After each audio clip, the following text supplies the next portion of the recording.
سب سے اعلیٰ، سب سے ارفع، سب سے اعظم ہے۔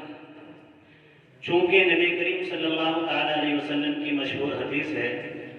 خیرکم من تعلم القرآن وعلمہ، کہ تم میں سب سے بہترین وہ شخص ہے جو قرآن کریم کو سیکھے اور سکھائے۔ دنیا کے اندر بہت سارے علوم ہیں، بہت ساری یونیورسٹیوں کے اندر ایک سے ایک تعلیم دی جاتی ہے۔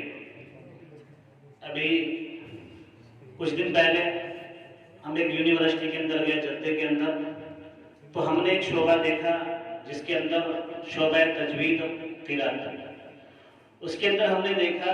جتنی اور کلاسیں تھیں ان تمام سے سب سے افضل، سب سے اعلیٰ قالین بچھا رکھا ہے، سب سے اچھا بیٹھنے کا انتظام بنا رکھا ہے، سب سے اچھے انداز سے وہاں پر ان کی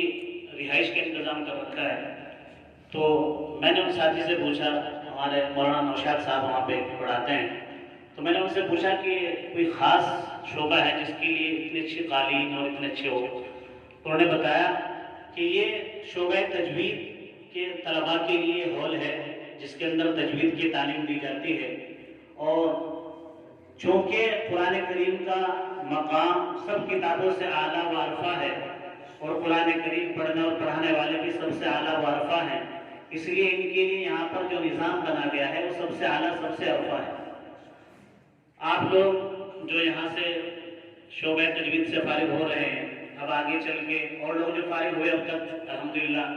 بہت سے طلبا، اب وہ ماشاءاللہ قاری صاحب ہو گئے ہیں، مولانا صاحب ہو گئے ہیں، مسجدوں کے اندر امام ہیں، بہت سے خطیب ہو گئے ہیں۔ تو ہمارے سامنے، طلبا کے سامنے آگے بہت سارا میدان آتا ہے۔ تو حضرت علی رضی اللہ تعالیٰ نے ایک حدیث کے راوی ہیں، وہ فرماتے ہیں کہ اللہ کے نبی نے فرمایا کہ جس کے سینے کے اندر قرآن کریم ہو، جس کے سینے کے اندر قرآن کریم ہو، اور وہ دنیاوی اعتبار سے کسی آدمی کو دیکھ کر، یعنی دنیا کے اعتبار سے کوئی آدمی بہت مال دولت والا ہے، بہت روپے پیسے والا ہے، بہت عزت مرتبے والا ہے، بہت M P M L A کچھ بھی ہے، لیکن اگر قرآن کریم کا حافظ اس کے سامنے جا کے یہ تاثر لے کہ آدمی مجھ سے بڑا ہے، اس کے پاس کوٹھی ہے، بنگلہ ہے، گاڑی ہے، یہ ہے، فلاں چیز ہے، بہت بڑی اللہ نے نوازش کر رکھی ہے، تو گویا کہ اس نے قرآن کریم کی توہین کی ہے، چونکہ سب سے بڑا آدمی وہ ہے جس کے سینے کے اندر قرآن ہے۔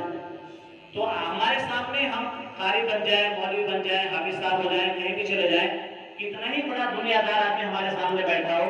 اور کتنے ہی اس کی واہ واہ ہو رہی ہو، ایم پی ہو، ایم ایل اے ہو، ودھائک ہو، کچھ بھی ہو، لیکن قرآن کریم جس کے سینے کے اندر ہے اس سے بڑا نہیں ہو سکتا۔